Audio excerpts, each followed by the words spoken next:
Assalamualaikum warahmatullahi wabarakatuh. Pernahkah kamu mendengar lorong di sekolahmu yang selalu terkunci dan dibiarkan gelap? Kenapa ya beberapa ruangan dibiarkan tak terjamah, seolah ada sesuatu yang lebih baik tidak dibangunkan? Namaku Vina. Aku sekolah di sebuah SMP negeri di Bandung. Sekolah ini termasuk tua dan banyak bangunan lamanya masih dipakai. Kecuali satu, lorong belakang lab IPA. Lorong itu selalu terkunci. Bahkan saat pelajaran IPA, kami tak pernah diizinkan ke sana. Aku pernah dengar dari kata kelasku. Katanya, ada kejadian aneh waktu praktik malam beberapa tahun lalu. Tapi, guru-guru selalu bilang, itu cuma rumor. Suatu siang, aku dan temanku Sasa masuk perpustakaan, cari arsip lama. Kami ingin tahu kenapa lorong itu tidak pernah dibuka. Saat mencari, kami menemukan potongan koran yang sudah menguning. Tapi ada satu tulisan tangan di baliknya yang bikin bulu kudukku merinding. Jangan buka pintunya sebelum azan subuh. 2 minggu kemudian, guru IPA mengadakan praktik malam untuk mengamati langit. Aku sengaja meninggalkan tasku di ruang kelas, biar bisa kembali keesokan paginya subuh-subuh. Aku tahu ini mungkin gila, tapi aku ini lihat lorong itu langsung. Saat aku datang pagi itu, suasana sekolah sunyi dan dingin. Langkahku menggema di lorong kosong, dan saat aku melewati lab IPA, aku dengar suara kursi diseret dari balik pintu tertutup. Aku mendekat, tanganku gemetar saat menyentuh gagang pintu tua itu. Tapi sebelum aku sempat membuka, aku melihat dari celah kaca ada siluet. Seorang anak perempuan berdiri, diam, tak bergerak. Begitu aku panggil, siluet itu menghilang. Tapi bau bunga melati langsung menyeruak begitu tajam, seolah ada sesuatu yang baru saja lewat di belakangku. Hari-hari berikutnya, aku tak bisa tidur nyenyak. Aku mulai mimpi buruk. Dan di perpustakaan, aku menemukan sesuatu yang lebih aneh. Buku agenda milik Bu Lestari. Guru IPA yang katanya tiba-tiba berhenti mengajar dan menghilang. Di salah satu halamannya tertulis, mereka menyuruhku diam. Tapi suara anak itu terus memanggil. Setiap malam. Aku nekat mencari data alumni lama. Di situ, aku temukan nama Rahma, siswi yang dinyatakan meninggal karena kebocoran gas saat praktikum. Tapi kasus itu seperti ditutupi, tak ada berita lanjutannya. Dan malam itu, temanku Diki tiba-tiba kerasukan. Dia berteriak padaku dengan suara yang bukan miliknya. Kenapa kamu tinggalin aku waktu pintunya dikunci, Vin? Kenapa kamu biarkan aku mati sendirian? Aku tahu. Kalau aku tidak menyelesaikan ini, semuanya akan terus menghantuiku. Malam Jumat Kliwon, aku kembali ke lorong, membawa air doa dan rekaman azan dari masjid. Begitu pintu lab dibuka, ruangan tiba-tiba jadi gelap dan udara memekuh. Semua perabot seperti kembali ke posisi eksperimen. Dan di tengah, ada seorang anak perempuan memegang gelas ukur, berdiri membelakangiku. Aku putar azan. Tubuhnya bergetar. Lalu dia menoleh. Wajahnya seperti milikku, tapi penuh luka bakar. Saat aku membaca doa, lampu menyala. Semuanya hilang, kecuali satu hal. Di papan tulis, tertulis kalimat dengan spidol merah. Sekarang giliran kamu jaga praktikum, Vina. Sejak malam itu, lorong kembali dikunci. Aku pun pindah sekolah. Tapi tiap tahun selalu ada satu murid yang hilang, tepat sebelum ujian praktik IPA dimulai.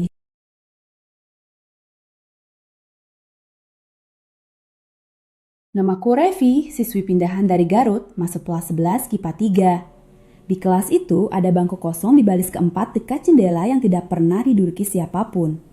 Revi tidak tahu, lalu duduk di sana. Suasana langsung berubah dingin. Beberapa teman mengatapnya aneh, tapi tak berkata apa-apa. Saat pulang, Revi merasa seperti diikuti. Dan ketika membuka tasnya, ada kertas nusu bertuliskan, "Itu tempatku, jangan ambil." Revi mulai mengalami mimpi berulang. Ia melihat seorang gadis berseragam SMA berdiri di pinggir jalan berkabut. Dalam mimpinya, gadis itu berkata, "Aku belum sempat ujian." Revi mulai mencari tahu. Ia mengobrol dengan penjaga sekolah tua, Pak Roni, yang akhirnya berkata pelan, "Kamu duduk di bangku Siska. Dia meninggal dalam perjalanan ke sekolah. Waktu itu jalanan berkabut tebal. Bangkunya kami kosongkan sesuai permintaan keluarganya." Anehnya, guru-guru tidak mau membicarakan lebih jauh. Ada kesan mereka menyembunyikan sesuatu. Revi nekat mengikuti saran Pak Roni. Datang malam Jumat, membawa fotokopi soal ujian terakhir Siska. Ia letakkan di atas bangku, lalu duduk di sebelahnya dan membacakan soal pelan-pelan. Lampu kelas berkedip. Angin masuk meski jendela tertutup. Dan ada suara pena menulis di udara. Padahal Revi sendiri tidak membawa pena. Setelah selesai membaca soal terakhir, semua kembali sunyi. Di meja Siska muncul selembar kertas dengan tulisan tangan halus. "Terima kasih, aku bisa pergi sekarang." Keesokan harinya, kelas kembali normal. Guru memuji Revi karena nilainya meningkat pesat. Tapi, saat wali kelas membagikan hasil ujian, ada satu kertas tanpa nama di meja bangku nomor 4. Nilainya sempurna. Guru menyangka itu milik Revi. Tapi Revi menunjukkan bahwa jawabannya berbeda dengan punyanya. Lebih mengejutkan, di sudut kanan atas tertulis nama Siska A. 1 minggu setelah itu, kepala sekolah membuat pengumuman. Kelas 11 IPA 3 akan dipindah ke gedung baru. Bangku nomor 4 dibawa dan dibakar. Tapi, sejak itu, selalu ada bangku yang tak boleh diduduki di setiap kelas baru yang ditempati oleh angkatan Revi. Pernahkah kamu dirawat di UKS sekolahmu dan merasa terlalu dingin? Bagaimana kalau ternyata ruangan itu menyimpan sesuatu yang jauh lebih tua dari sekolahmu sendiri? Namaku Bayu. Aku siswa kelas 11 di sebuah SMA negeri di Cipatat, Bandung Barat. Di sekolahku ada satu ruangan yang paling dihindari, UKS. Ruangan itu kecil, remang, dan anehnya selalu dingin. Padahal sekolah kami tak punya AC, kecuali di situ. Orang-orang bilang kalau kau tidur di UKS lebih dari 1 jam, kamu akan mimpi buruk. Tapi tak ada yang mau menjelaskan kenapa. Suatu hari, temanku Lintang pingsan saat upacara. Aku bantu antar ke UKS. Perawat UKS sedang keluar, jadi aku menidurkannya sendiri. Saat memindahkan ranjang, aku melihat sesuatu. Ada pintu kecil di lantai, seperti ruang penyimpanan. Aku jongkok, mencoba membuka, tapi saat jari menyentuh pegangan besinya, aku mendengar bisikan lemah, "Diam, jangan buka." Aku langsung mundur, tapi malam itu aku tidak bisa tidur. Dan untuk pertama kalinya, aku mulai mencari tahu sejarah sekolahku.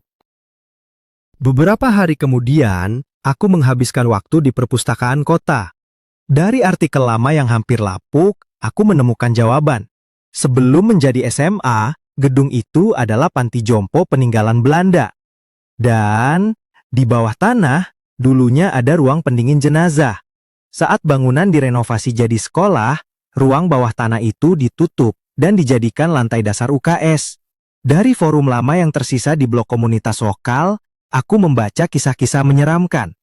3 siswa meninggal setelah dirawat di UKS. Semuanya didiagnosis gagal jantung mendadak. Tapi tidak ada satupun berita resmi tentang itu. Aku menunjukkan artikel itu ke Dila dan Raffi, dua sahabatku. Kami sepakat. Kami harus tahu apa yang sebenarnya ada di balik pintu kecil itu. Kami menyelinap ke sekolah pada malam Jumat. Lewat celah jendela UKS, kami masuk. Raffi membawa termometer, Dila membawa kamera, aku membawa perekam suara. Begitu masuk, suhu langsung turun. Kami tak percaya saat melihat layar termometer. 14 derajat. Di dalam ruangan tanpa AC. Raffi meletakkan kameranya di atas lemari. Kami duduk diam. Lalu, suara itu datang. Roda besi. Seperti ranjang yang digeser, tapi semua ranjang diam di tempat. Dila mulai panik. Tiba-tiba ia jatuh. Matanya kosong. Mulutnya bergetar. Dia berkata pelan. Mereka memanggilku, tapi wajahnya hancur semua. Aku mencoba menyadarkannya. Raffi melihat kamera dan langsung pucat. Bayangan tubuh tergantung terbalik, tergambar jelas di langit-langit UKS. Aku tahu malam itu, kami telah membangunkan sesuatu yang seharusnya tetap terkubur. Beberapa hari kemudian, aku kembali, sendirian. Aku tahu aku harus melihat ke bawah. Pintu kecil itu harus dibuka. Kunci rantainya sudah berkarat. Aku paksa terbuka. Tanganku gemetar. Tangga sempit menurun ke lorong sempit. Dindingnya batu, basah, dan bau anyir menusuk. Di ujung lorong ada ruang pendingin. Masih ada rak logam. Dan kantong mayat yang sudah membusuk di pojok ruangan. Lalu aku mendengar napas. Berat, panjang, di belakangku. Aku menoleh.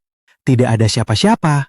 Tapi saat aku balik badan lagi, di ujung ruangan, ada sesosok tubuh terbungkus kain kafan. Berdiri, diam.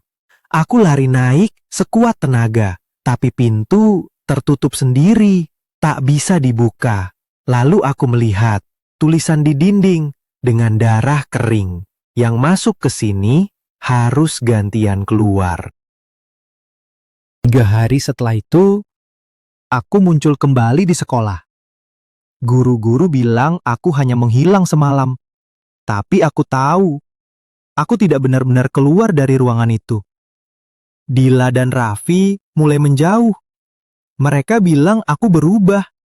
Lebih dingin, lebih pendiam. Saat foto kelas diambil, hanya ada satu keanehan. Di tempatku duduk, wajahku tidak terlihat. Hanya siluet hitam. Dila menghubungiku dan bertanya. Bayu, kamu siapa? Dan aku tak tahu harus jawab apa. Yang aku tahu, Bayu yang asli masih terkunci di bawah sana. Semenjak itu, UKS tak pernah dibuka lagi. Tapi setiap tengah malam Jumat, satpam sekolah mengaku mendengar roda ranjang berderit. Dari ruang yang seharusnya sudah dikunci rapat.